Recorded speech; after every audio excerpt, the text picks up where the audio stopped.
Nurses attended the birth of this great nation, providing care to revolutionary soldiers in private homes. The valor of nurses was first recognized during the Civil War as nurses like Dorothea Dix, Clara Barton, and Mary Ann or Mother Bickerdike became famous. African American women also volunteered as nurses and were well known, such as Susie King Taylor, who often worked alongside Clara Barton, and famed abolitionists Harriet Tubman and Sojourner Truth.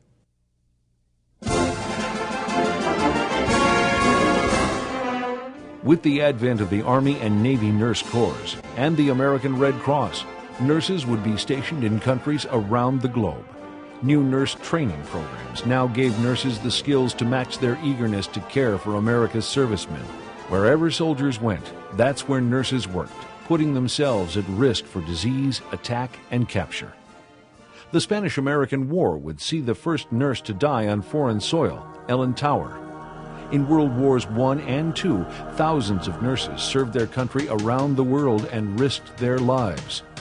Nurses were killed in attacks on the hospital at Anzio and the hospital ship USS Comfort in the Pacific.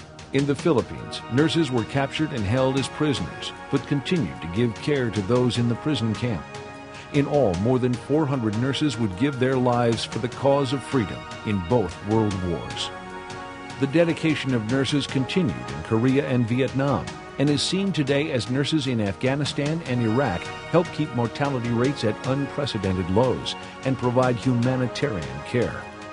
Nurses such as Clara Moss, who died in 1901 after volunteering for experiments to control yellow fever.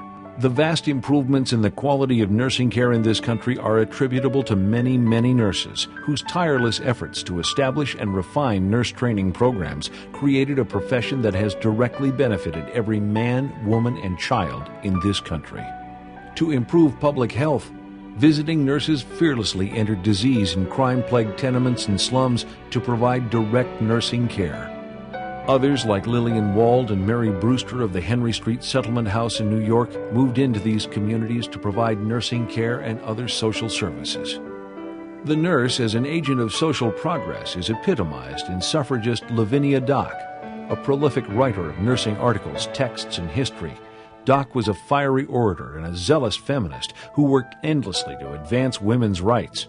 But while working for long-lasting improvements, nurses have never ignored the immediate needs of Americans in distress, playing crucial roles providing care after disasters such as the hurricanes that struck the Gulf Coast.